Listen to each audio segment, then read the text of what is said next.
नमस्कार दोस्तों, मैं हूं आशुतोष कुमार उपाध्याय और आप देख रहे हैं बोली चाला।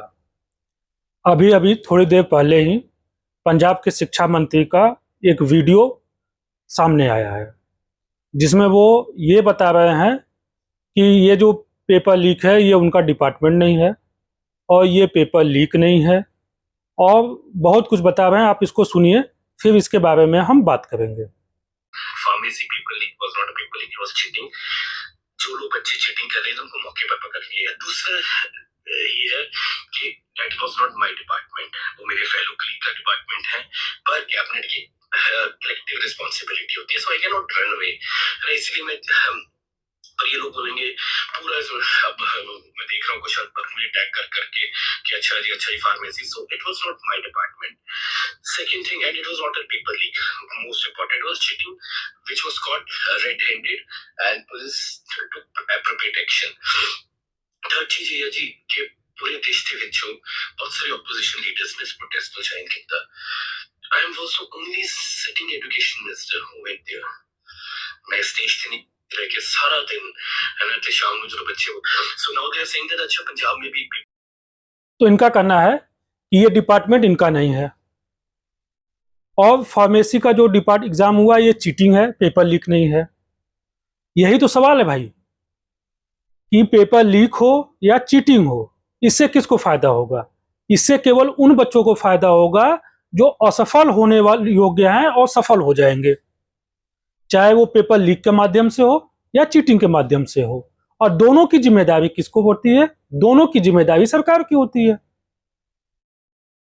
दिल्ली में जो हुआ वो भी पेपर लीक था, उसके लिए माननीय नरेंद्र मोदी जी ने शिक्षा मंत्री का इस्तीफा लिया और यहीं आके मनीष सिसोदिया ने कहा था कि यदि पेपर लीक जैसी काम होगी पंजाब में तो हमें 1 मिनट नहीं लगेगा पंजाब के शिक्षा मंत्री को हटाने में।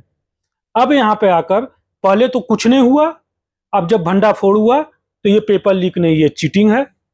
अब जब चीटिंग पे आ गए तो ये हमारी जिम्मेदारी नहीं है, किसी दूसरे की जिम्मेदारी है। और तो इनका भाई साहब का कहना है, एक ऐसे सिटिंग शिक्षा मंत्री हैं जो कि दिल्ली के जंतर मंतर के प्रोटेस्ट में भाग लेने गए थे। यानी इस आधार पर ये कहना चाहते हैं कि मैं जंतर मंतर के प्रोटेस्ट में गया था, इसलिए मेरे से इस्तीफा मत मांगो।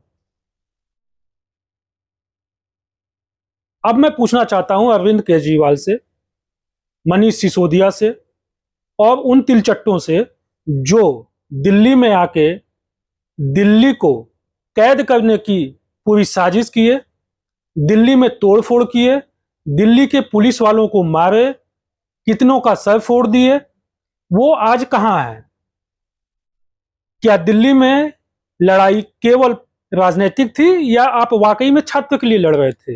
यदि आप छात्र के लिए लड़ रहे थे तो आज पंजाब में क्यों नहीं दिखाई दे रहे हैं? केजरीवाल की शुरू से यही कहानी रही है कि जब सत्ता में रहते हैं तो नौटंकी करते हैं और सत्ता से बाहर रहते हैं तो धरना देते हैं, चाहे वो दिल्ली हो चाहे वो पंजाब हो।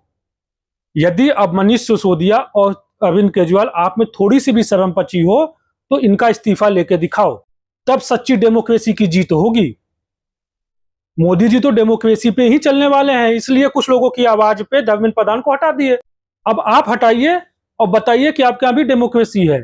आप भी जो राज्य में शासन कर रहे हैं वहां भी डेमोक्रेसी है, लेकिन आप वहां करेंगे नहीं, क्योंकि सत्ता के लालची राजनैतिक गिद्ध जैसे आप लोग केवल, चाहे छात्र हो या फिर कोई अन्य मुद्दा हो, केवल उस पर राजनीति करना जानते हैं और उसका समाधान कभी नहीं निकाल सकते।